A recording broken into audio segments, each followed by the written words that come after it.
there are people in this room and in this community who sincerely care about you, and they want you to achieve. And principal among them today, of course, is Dr. Khalil Gibran Muhammad. He is the president director of the Schomburg Library, 135th and Lenox. He's a graduate of Penn, University of Pennsylvania, where he majored in economics. Subsequently, he went on to get a PhD in history from Rutgers University. He's the great-grandson of the Honorable Elijah Muhammad, from the south side of Chicago, from Chi-Town. I was talking to Ms. Data about that earlier. But the reason why, and I'm humbled again, the reason why we've asked him here, because we want you to know again that you can be anything that you want to be. And we're hoping that this brother will be one of the voices which will inspire and encourage you. Having said that, it gives me great pleasure to welcome Dr. Khalil Gibran Muhammad to the Village of White.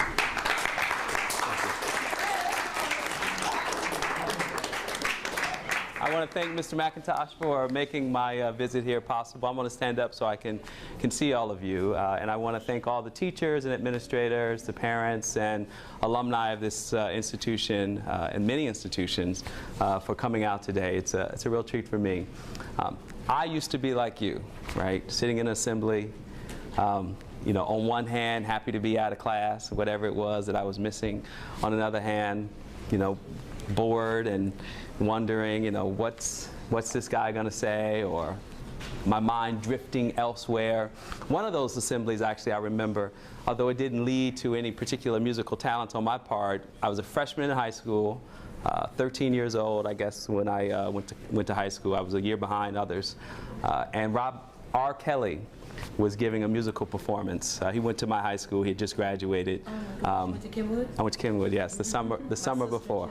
Okay, and Shaka Khan went to Kenwood. And the Brat. Anybody remember the Brat? Yes. So it wasn't a performing arts school, but it was a school that produced a lot of musical talent. But I say that to say that I was no different than you were in that moment. And R. Kelly was not who he would become. That's one of the reasons why he was performing in his high school alumni. Public Announcement had not released its first album yet, and you know he wasn't getting into trouble with underage girls at that point, or at least we didn't know about it. But the point is that you never know who you're going to be in the company of. It's hard to appreciate when you're a teenager, but I'll never forget that moment. Why? Because it became later on. You know, kudos to my high school for taking me to make sure that I was exposed to someone who, by any stretch of the imagination, is extremely talented musically. So I feel very humbled to have had this opportunity to come here to speak to you a little bit about myself and what I stand for. That being said, one of the things that is incredibly important to me is to relate to you on a level that respects where you are in your lives, where you are in your journey. So I want to start out with a little bit of information. I want to share with you something that is advice that people from Harvard University gave to young people just about a year ago in a book called The End of Anger. How many have ever heard of Prep for Prep? A few of them. And all of you have heard of Harvard University, I assume, right? So Harvard University alumni, black alumni, and Prep for Prep alumni were interviewed by a writer, a man named Ellis Coase, about their experiences with success.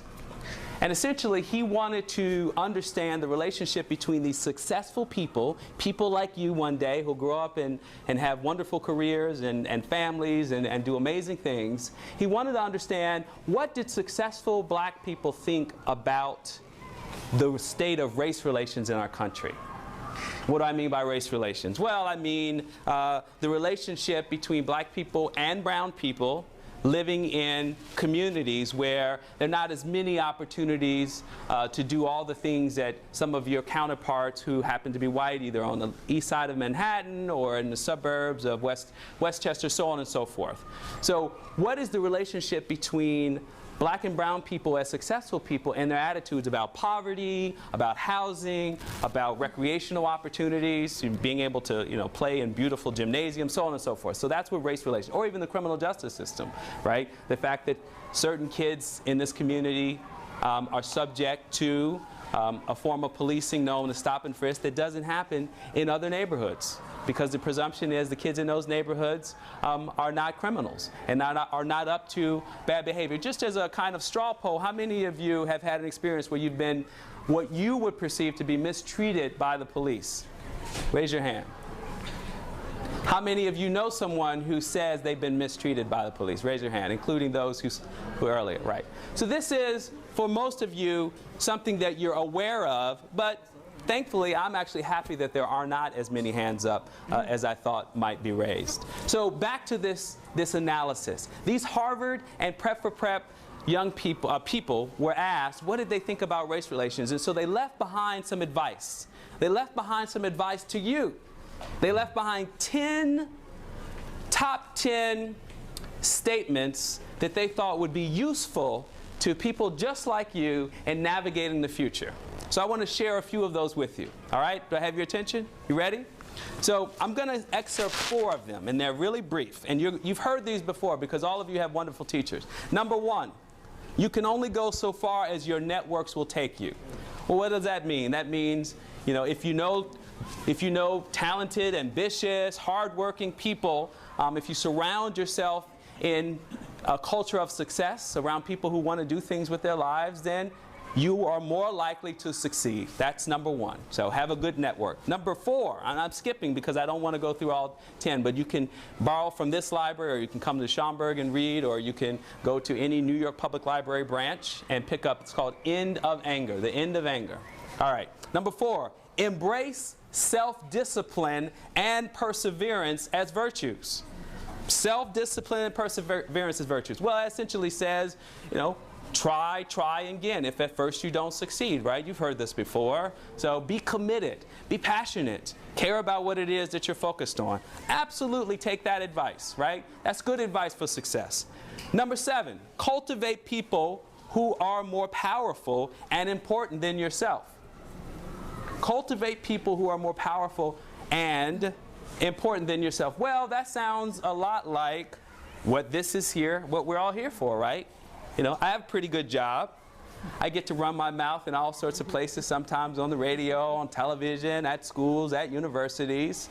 I make a little bit more money than you with your part-time job. So I'm a little bit, in the grand scheme of things, a little more, quote, powerful than you. So this is a cultivation opportunity. You get to know me, I get to know you. Maybe one day I get to help you out. So you're cultivating people more powerful than yourself. That's rule number 7. Well, rule number 10 is never talk about race or gender if you can avoid it, other than to declare that race or gender does not matter.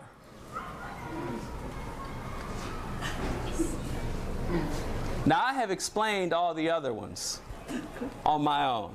And I think all of the other ones you've heard before to one degree or another. But what are we to make of rule number 10? What exactly does that mean to you? Well, without putting you on the spot, and without forcing you to answer an uncomfortable question, let me tell you what your peers have said to a statement like that. So there's this research institute out in the world. It's called the Pew Research Center. And Pew is the name of rich people who left lots of money to make sure that information would be collected to tell us about the world we live in. So that's what you get, all you need to know about Pew right now, P-E-W. So Pew did a research sample, and they wanted to know what black people thought about racism today. And they did this study in 2007, and essentially they asked a whole bunch of questions. What do you think about President Barack Obama? Who do you think is more influential, 50 Cent or Al Sharpton? Some of these questions are actually not so smart and reflective of other problems in our society, but that's for a different day.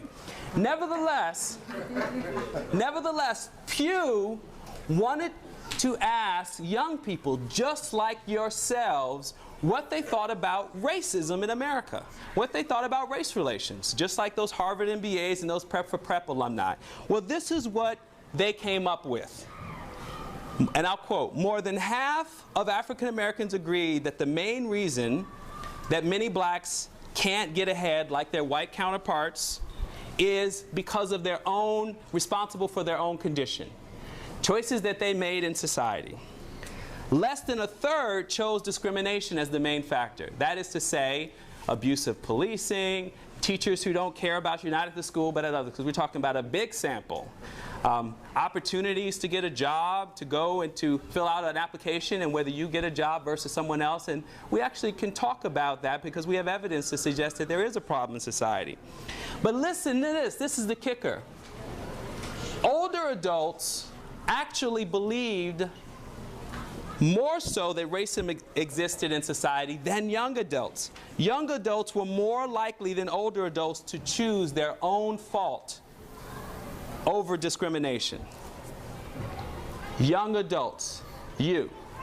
So if we go back to rule number 10, Harvard's MBA advice, essentially rule number 10 is saying to me as a representation of you that you have nothing to worry about in the world having anything to do with being black or brown or being a woman or a young lady.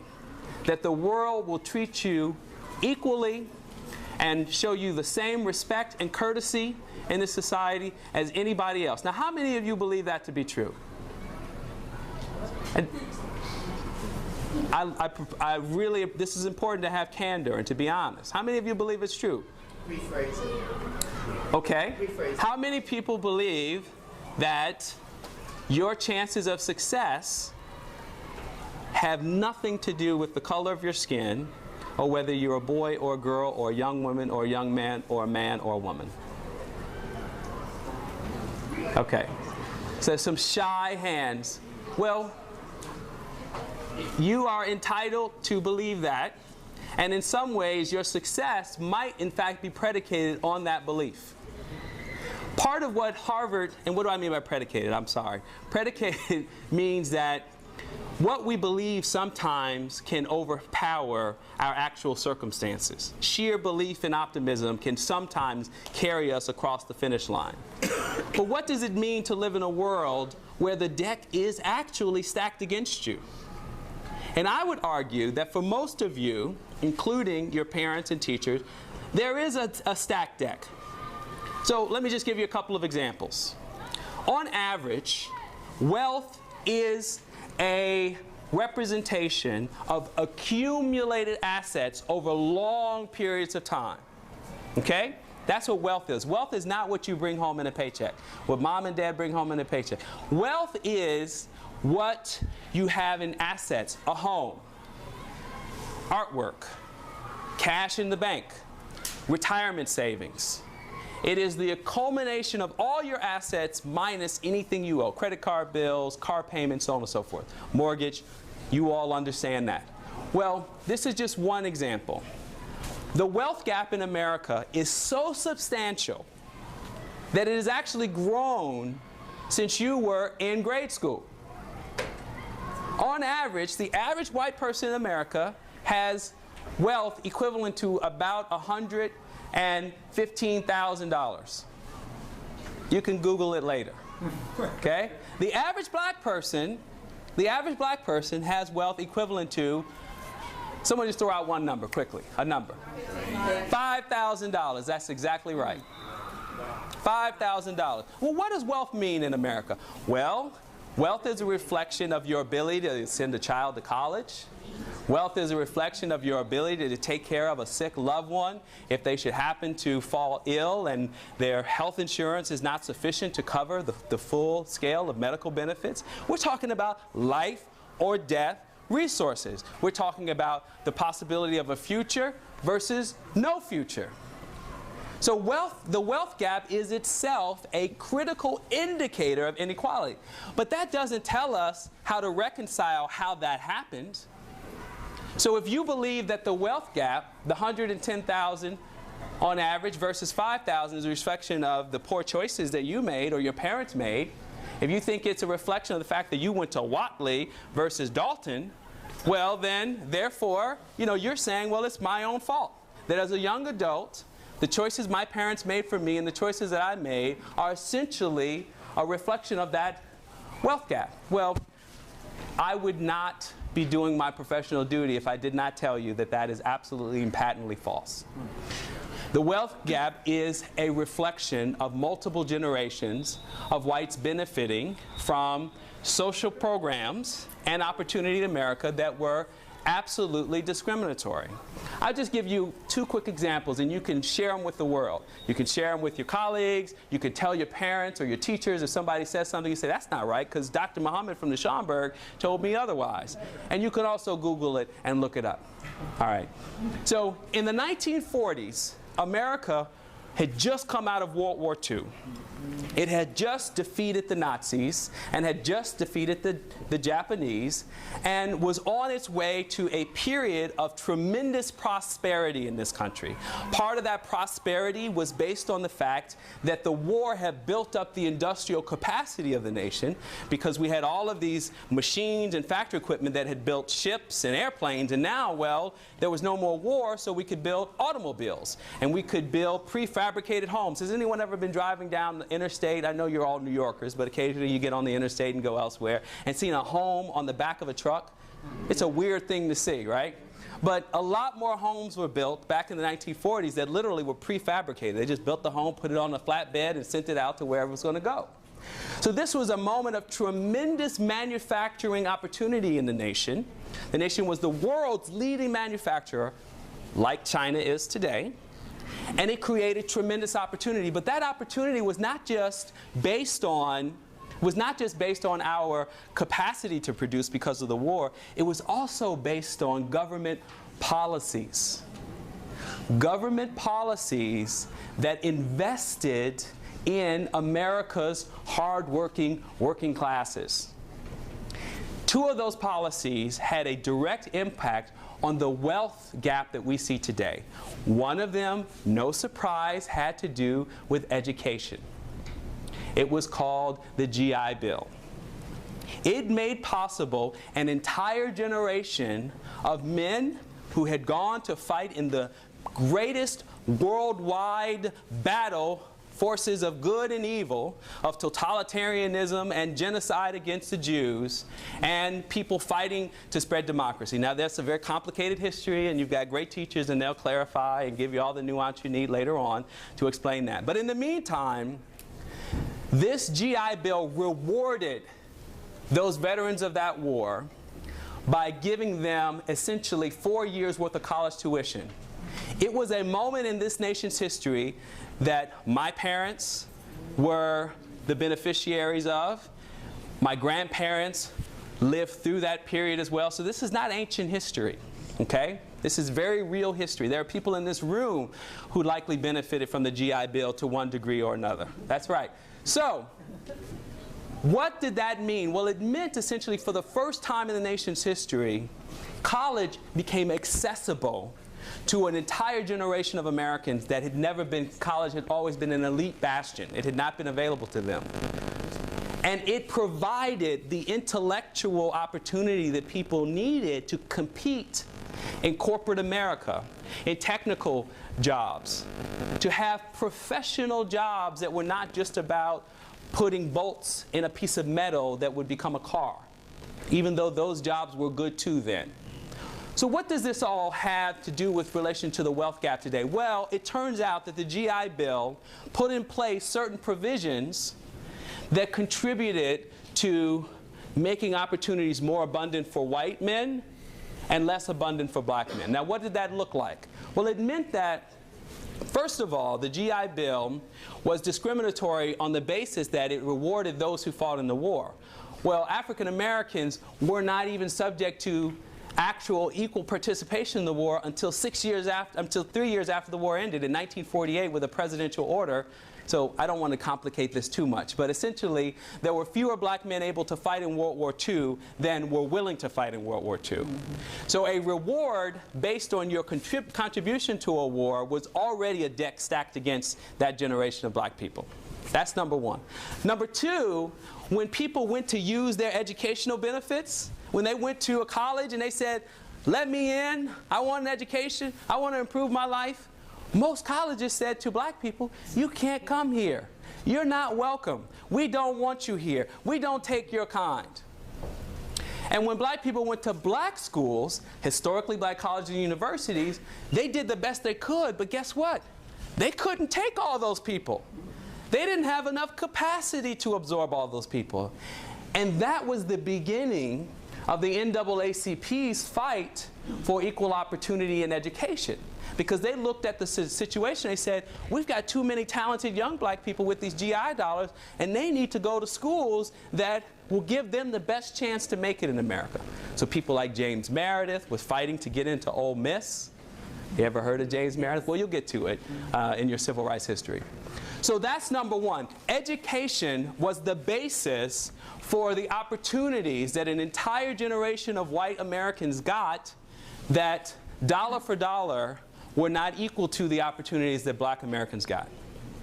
But does anybody know, so education is a precondition for wealth accumulation. That's what I'm telling you. But does anybody know what is the number one basis for the wealth gap today? That number that I mentioned, 115,000. What's the number one basis for it? Nobody knows? It's okay, because we're in school. We're here to learn. All right. So the number one basis is home ownership. Owning your own home. So we live in New York City. It's not easy to own a home. It's the most expensive island, particularly in Manhattan, in the world. Okay? So it wouldn't be a surprise to me if most of you didn't come from homes where a parent owns the home. And you shouldn't feel any shame in that game, because New York City is a city of renters. But in the rest of the world, right, outside of New York, home ownership is a crucial asset that most people have as the basis for what we define as wealth. How did so many people get so many homes in America? Anyone ever been to Levittown, Long Island? Yeah. Ever heard of Levittown? Okay. Well, Levittown was this grand experiment back in the 1940s, right at the tail end of World War II. And it was a tremendous opportunity for the federal government to address a huge housing shortage that had come about because the Great Depression meant that people could not afford to live in their homes and had lost the homes that they had. And then the war was the era of the baby boom generation. So all these babies were born just before people went off to war. Right? So if you were going off to war and you're 19 and you've got a sweetheart, you know, one, you're going to get married really quickly, and two, you're going to have a baby because you just don't know if you're going to come back. And you felt like it was important to consummate your marriage and to leave a little bit of you behind in the world. So the greatest generation of babies were born in the 1940s and early 1950s, called the baby boom generation. Well, those people actually, many of them survived the war. They came back and had nowhere to live. So the federal government pumped gazillions of dollars, in today's terms, billions of dollars, into the housing market to build homes. How did they do it? It's kind of complicated, but essentially they said to banks and real estate developers, we're going to subsidize with guarantees that if you build a whole bunch of homes and nobody buys them, we'll give you your money back. But if you build a bunch of homes and a bunch of people buy them and they cannot make their payments because they've extended themselves too much, we'll give you your money back. So they essentially made it risk-free for people to build homes and for people to buy homes. Well, it sounds like a pretty good deal, right? They also changed the terms of buying. Back in the day, right, carrying from centuries of Judeo-Christian beliefs, debt was considered a bad thing. It was sinful to have debt. So most of our banking system did not accommodate buying things on a long-term basis. It was actually in the moment of the late 1930s and 1940s that new banking terms allowed for people to buy houses on extended periods. I mean, it was unheard of to buy a house in 10 years. What's the average term of buying a house today? Anyone know? 30. See, that's what I'm saying. You all should be very proud, right? Well, 30 years was like no one could ever imagine. It was almost like having a black president. Like you couldn't buy a house over 30 years. I mean, my gosh. So So what they did was they made it really cheap, no money down, pay it back in 10 years, and if you can't make a payment, well, we'll make sure that the bank gets their money back, talking about the federal government. This was a huge project. It created houses all over America for single families.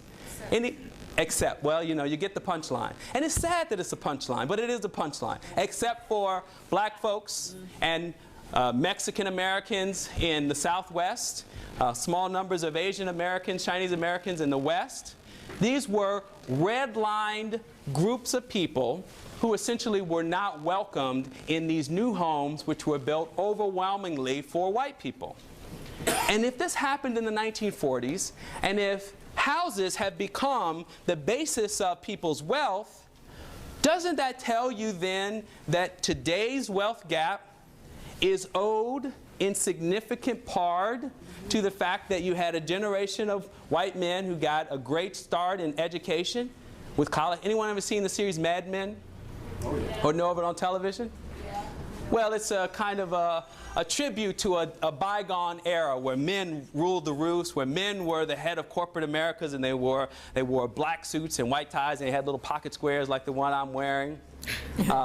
Mad Men is a euphemism for Madison Avenue men, people who helped to shape the marketing industry. Anyone want to be in advertising, want to be a marketer one day?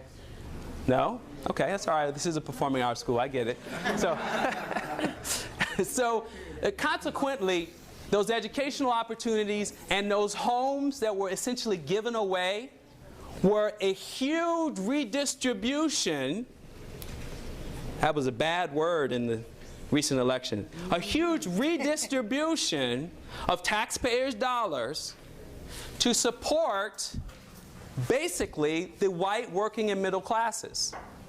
And those same homes that were built in the 1940s and 50s, split-level ranch houses, colonial houses, Tudor-style houses that dot the landscape of places like Yonkers, Westchester, South Orange, Montclair, you name it, Staten Island.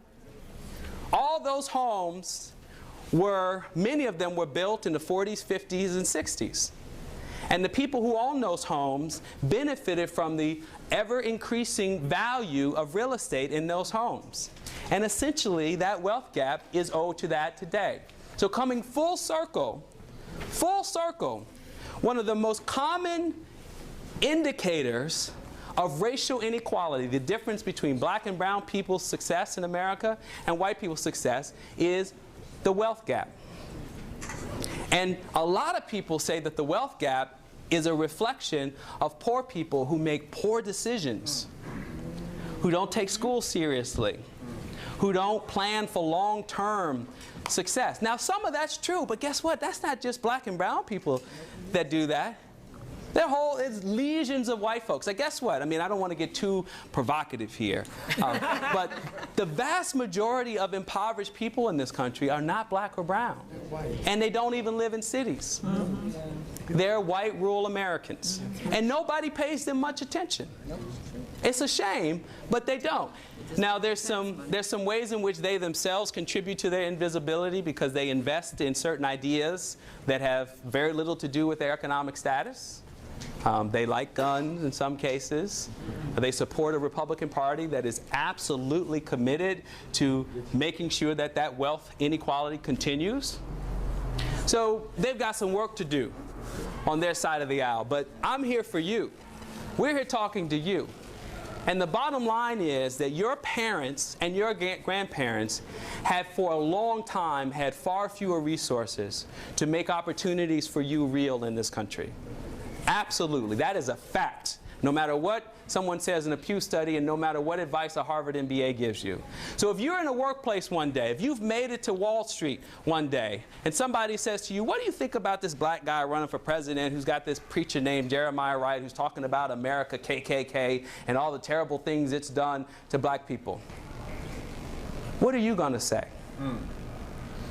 What are you going to say when you make it one day? Are you going to say, oh, race doesn't matter anymore?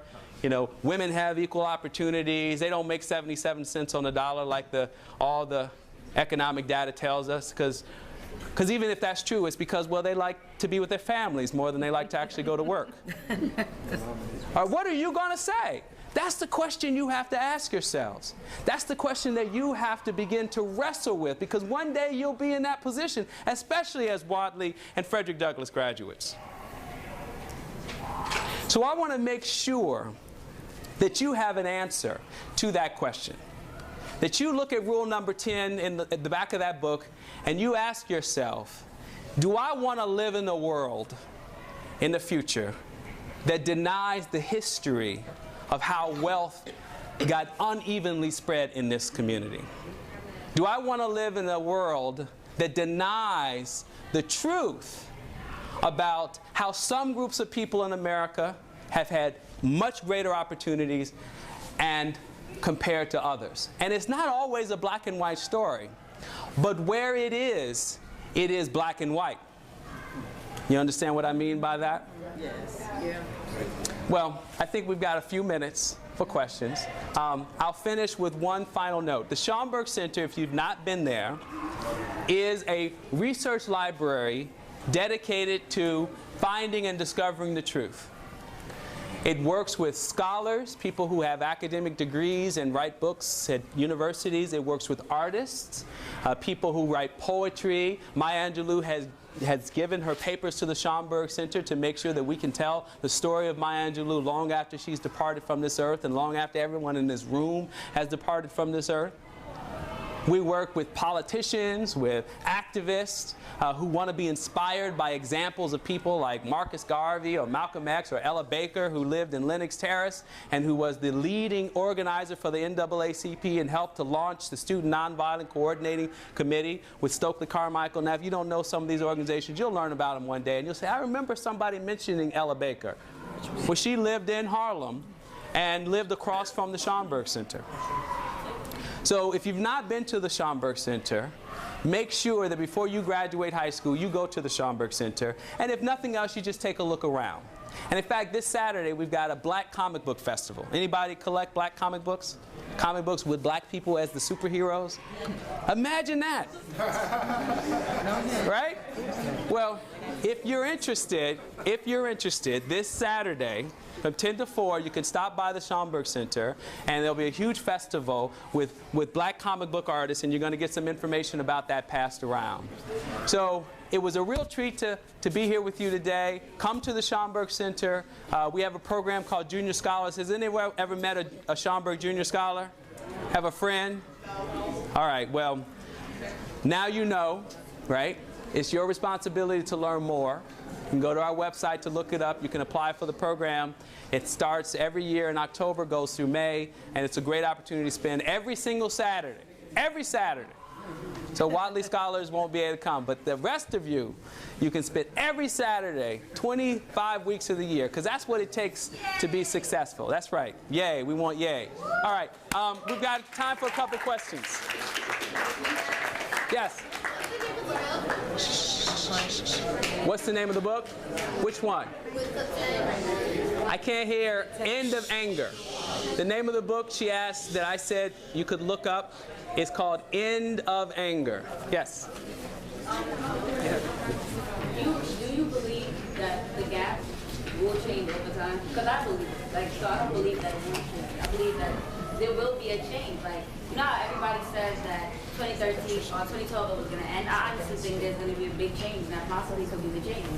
It won't be blacks would have, more money. It would be equal because, it's not much segregation. Racism is there, but it's not noticeable, really. So, it's possible that baby, you don't could rise to. Okay, that's a great question. So she said, do I believe that this is the beginning of change that will close that wealth gap? Yeah. Because the world's not what it used to be in the 1960s and 70s, and therefore it'll happen. Well, here's what I believe. I believe that it will only happen if you recognize that the problem is real and that you contribute, like so many others in this room, to making that belief real. If we were in church, we could talk about sort of a kind of surrender, that God will make a way, but we're not in church, all right? And I'm not trying to impugn any religion. I'm just trying that we do have the power to say, I want to make sure that it just doesn't happen because it happens. I want to make sure that I'm part of that change, that I challenge that inequality, and that if I'm a banker one day, that's one little footnote I forgot to mention to you. There are many black folks in financial industry today. There are far fewer than you actually think there are. We're only 10% of the population. And brown folks are only 15%. So, let's not get too far ahead of ourselves. The world is still run largely by white folks and largely by white men, period. And it'll be a little bit longer before that changes. But nevertheless, we had made strides. Guess what? The wealth gap was actually smaller in 2007 than it is in 2013. And guess what happened? A lot of bankers, including black and Latino, but mostly white, called black folks and they said, we have got the deal of the century. We want to put you in a home and we want to make sure you have the lowest payments possible. So we're going to give you these wonderful opportunities to buy homes with very little money, but you're going to get this really low interest rate, but just this one little thing might happen, but that'll never happen. Which is to say that interest rate might go from being a little to a whole lot. So that was called predatory lending. And it turns out that in 2008 into 2009, when the Great Recession happened, the vast majority of those who lost the most, who were the biggest victims of foreclosure, were black and brown people. So the wealth gap actually grew because guess what was their biggest investment? Their homes. So we've actually moved in the wrong direction since you were in grammar school. So I would not take any comfort that just believing or being in the world is sufficient to the challenges that we face. And I would say to anyone aspiring to either be in financial services or one day, financial services is not set up to distribute equality. That's not why banks go into the business of banking. So you are going into an industry, if you end up there, that is built on a philosophy of providing a little bit of service, your money is safe in the bank, but taking your money and making as much money for the bank as possible. And the bankers. That's what it's for. It is not an experiment in social equality. It is not designed for that. And if we want to make banking something than what it is, then it's up to you and you and you to make it different than what it is. One last question? I saw a hand over here before I took on that question. All right. Well, thank you very, very, very much. Oh, one? No, okay, one more question. Go ahead. All right.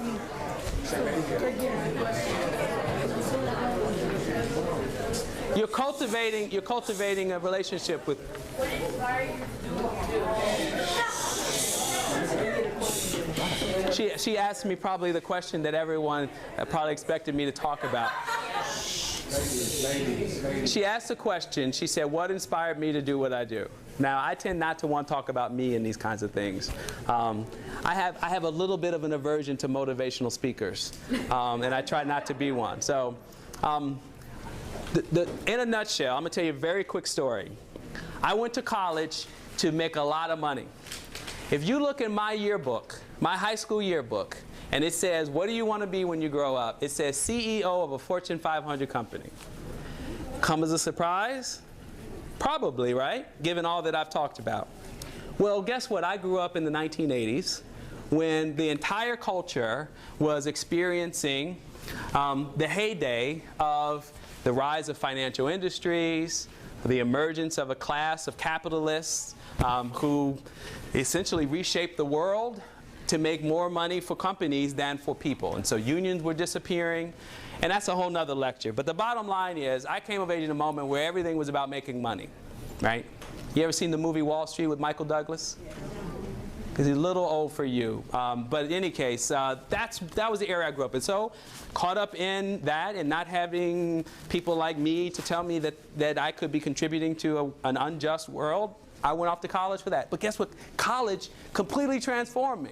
Because when I got to college, I started taking classes that were part of the general curriculum, like the history of the New South, and I started learning about lynching and chain gangs, and I was like, oh my gosh, it's horrible. Like, you know, why wasn't this in the history books when I was in high school?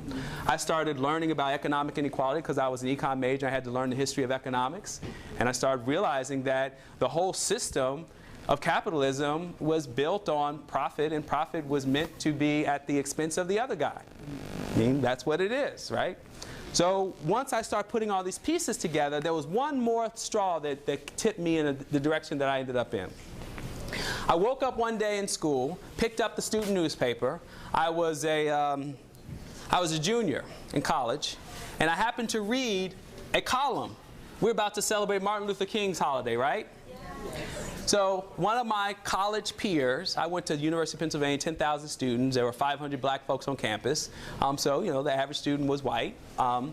And this white student wrote a column about Martin Luther King's holiday. And so I was intrigued. It wasn't every day you picked up the paper and they were talking about black people. So read the article, and essentially the whole article was a criticism of Martin Luther King as somebody who had spent his entire life trying to take white people's money to give it to black people. And I was like, really? I mean, it blew me away because I had never encountered a criticism of someone who I considered like, you know, was like Jesus, Mother Teresa, Martin Luther King Jr. I mean, I had no reason to believe that he had, that even in what this was 1988, that he had enemies. I knew he had been killed by a crazy white man, but no one had ever taught me that Martin Luther King was a despised person accused of communism by even the president, John F. Kennedy, in the time that he was actually alive, and that when he showed up in any number of black towns in the South, black folks closed their door and pulled down the shades because, you know, he was messing up the race relations in the town because everything was cool until he came around, which is a whole nother story you'll have to learn in class. There were courageous black folks who welcomed him, but many black folks just said, you know, leave well enough alone. So that article that I read about Martin Luther King made me angry. It made me frustrated. It made me realize that I hadn't been paying attention to my own history enough. And I felt like if I feel this way, then there are other people like me who feel this way. And I wanted to be part of educating myself to know differently, and part of educating myself to know differently inspired me to want to educate others. There's one other little thing in that article. He also threw in for good measure. Now, you've heard my great-grandfather was Elijah Muhammad. Some of you don't know what that means, but you do know who Malcolm X is. And Malcolm X, who was inspired by my great-grandfather and was the leading minister of the Nation of Islam in the 1950s and early 60s. Well, that's Malcolm. That's right, Malcolm is with us. So I have to stop, because you guys got to get to class. But here's the final point of this. In the same article,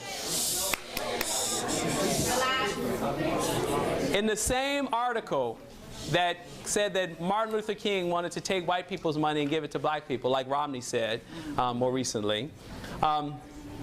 The same article, the same columnist, his name is Gregory Pavlik, if you want to look him up too. Gregory Pavlik said that Malcolm X was a hate monger and an ex-pimp. And so, I mean, these are like fighting words, right? Now, there is some truth that Malcolm X had been a hustler back in the day, but that was not the point. The point was that the columnist was attacking people who I took to be sacred and took to be part of the heroes and sheroes that had helped make America a better place than it had been. So that is why I decided to go to graduate school and to study U.S. history so I could know for myself. And that journey led me to the journey I am on today, which is why I'm here talking to you, so that you might be inspired to know your own history, so that you won't take the crap that people push at you that are lies and mythologies, and like the rule number 10, give you bad advice about how to live in a world that is a fairer, more just place. Thank you.